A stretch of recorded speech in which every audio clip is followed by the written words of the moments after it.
Cześć! W dzisiejszym materiale ponownie zajmiemy się fotografią amatorską i ponownie z Nikonem Z50.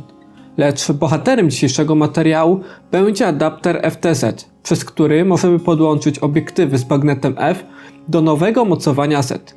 Nowych widzów zapraszam do subskrypcji kanału. W przypadku pytań zachęcam do komentarzy. A tymczasem zapraszam.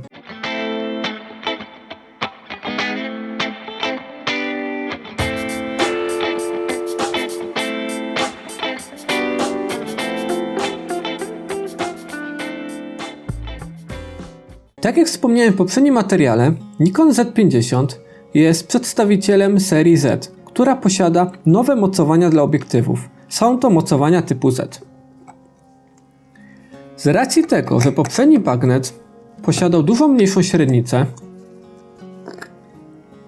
to potrzebna jest jego adaptacja. W tym celu Nikon wypuścił tego typu adapter o koszcie niebagatela 800 do 1000 zł, w zależności od źródła, który właściwie jest mechanicznym przeniesieniem mocowań oraz styków.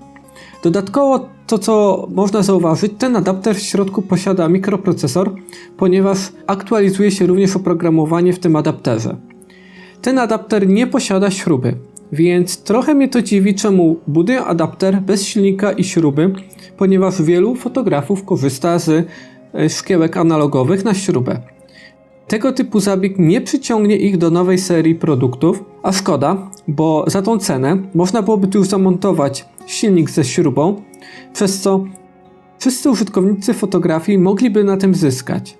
A tak osoby, które fotografują aparatami ze śrubą, nie będą chciały przejść na nowy system. W jaki sposób spisuje się to rozwiązanie? Według mnie bardzo dobrze. Mam tutaj 3 szkiełka. Pierwszy z nich to jest Sigma 1750 ze światłem 2.8, bardzo popularne szkiełko wśród amatorów fotografii, ponieważ cechuje się dosyć dobrą ostrością, no i przede wszystkim pięknymi barwami zdjęć. Drugie szkiełko, też równie popularne, jest to stałka portretowa 50 mm 1.8G. Trzeci obiektyw to jest typowy kit 18-105, który dostajemy przy aparacie Nikonie D5200 w zestawie zazwyczaj.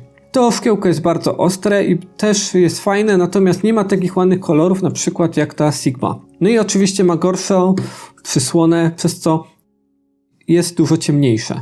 W jaki sposób zaadaptować nasze stare szkiełka do tego typu rozwiązania? No, nic trudnego w tym nie jest. Trzeba po prostu zdjąć tutaj jedną osłonę, zdjąć osłonę tutaj mocowania Z, przyłożyć tak jakbyśmy mocowali szkiełko, zaczask i gotowe. Mamy w tej chwili aparat przygotowany do mocowania obiektywów typu F.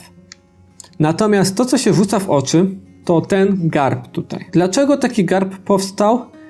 Można się tylko domyślać. Z tego powodu, że mocowanie Z jest bardzo obszernym mocowaniem i kończy się właściwie w tym miejscu, to produkując ten adapter musieli gdzieś umieścić jeszcze mocowanie na śrubę. Dlatego, że niejednokrotnie obiektywy typu F są obiektywami bardzo ciężkimi, więc żeby nie wyrwać tego adaptera tutaj, tego mocowania Z, postanowili w ten sposób to rozwiązać. Niestety, kiedy umieścimy sobie aparat na stole, to on się będzie chwiał, co jest bardzo niekorzystnym zjawiskiem, bo może nam kiedyś taki aparat spaść, tym bardziej, jeżeli sobie podepniemy obiektyw. Kiedy wepniemy ten adapter, możemy zauważyć, że nasz bezlusterkowiec ma już podobną długość jak lustrzanka, dlatego, że w lustrzankach ta odległość od matrycy, która znajduje się pod tym znacznikiem, była całkiem inaczej ustawiona ze względu na lustro, które było w środku. W tej chwili tego lustra nie ma, ale odległość musi zostać zachowana taka sama. Dlatego ten adapter musi być zamontowany. I sobie możemy teraz podpiąć jakiś na przykład cięższy obiektyw.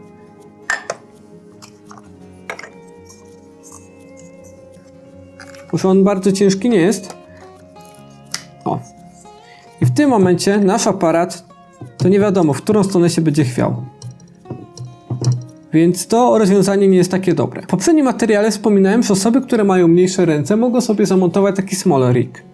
I to jest tego typu rozwiązanie właśnie. Mocujemy sobie to rozwiązanie tutaj, przykręcamy tą śrubę i dzięki temu, tak jak wspominałem, możemy na przykład obrócić nasz ekran, zamontować tutaj uchwyt na statyw lub na jakieś mocowanie tego typu.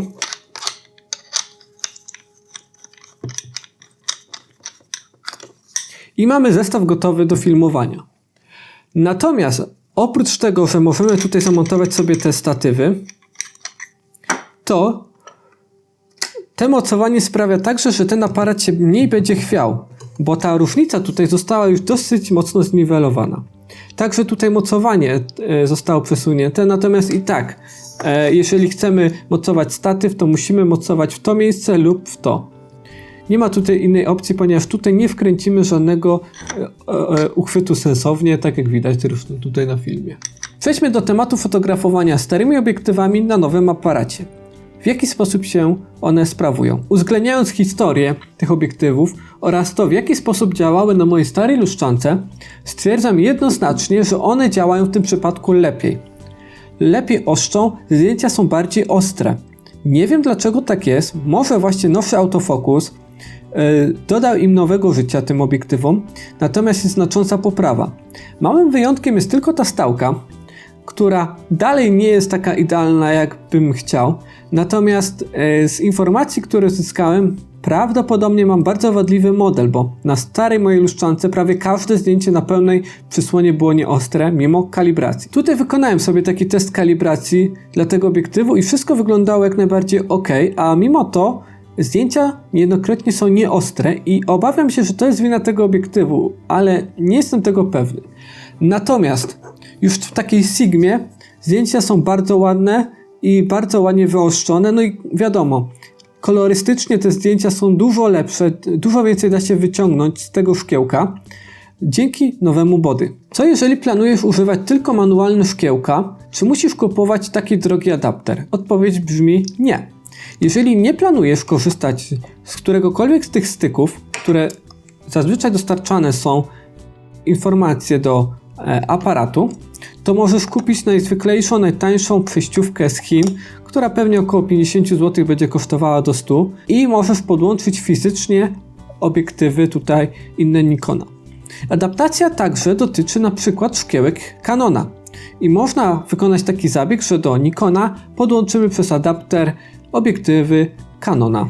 A w jaki sposób spisuje się w tej chwili nagrywanie tego typu rozwiązaniem? Podepnę sobie tym razem szkiełko Sigmy, podepnę sobie również mocowanie na statyw. Aparat oczywiście bezproblemowo rozpoznaje tutaj obiektyw. Nie mam takich problemów jak niektórzy zgłaszają, że pojawia się blokada przycisku spustu i tak dalej, że aparat nie rozpoznaje. Takich problemów nie ma absolutnie w tym przypadku.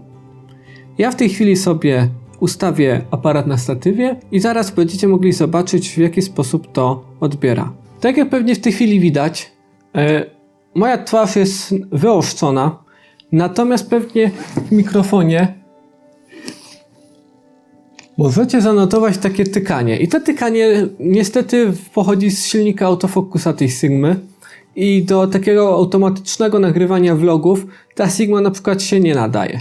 Natomiast jeżeli by ktoś już nagrywał jakieś artystyczne rzeczy, gdzie ten dźwięk nie jest konieczny, ponieważ na przykład i tak podkładany jest inny, to myślę, że zastosowanie starych szkiełek z bardzo głośnym autofokusem nikomu nie zawadzi i nie zaszkodzi. Po zastosowaniu adaptera innego obiektywu, small riga na dole, aparat przybiera na masie i dla osób, które cenią sobie dodatkową masę, będzie to dodatkowy atut, ponieważ w tej chwili aparat dużo stabilniej trzyma się w ręce, dużo łatwiej go chwycić. Samo tutaj ta wypustka, która wystaje poza aparat, ma także jedną zaletę. Można ładnie objąć palcami tutaj to miejsce, przez co całe mocowanie aparatu jest dużo stabilniejsze i mamy dużo stabilniejszą pozę przy robieniu zdjęć. Także w moim przypadku wszystkie obiektywy, tak jak też pokazałem i na zdjęciach, i na krótkim filmie, działają poprawnie, nie ma żadnych kłopotów, dlatego jeżeli masz na przykład tą dosyć znaną Sigmę, mogę Ci z pewnością polecić ten aparat. W tym materiale omówiliśmy sobie dokładnie adapter FTZ. Przedstawiłem wszystkie wady, zalety oraz przykładowe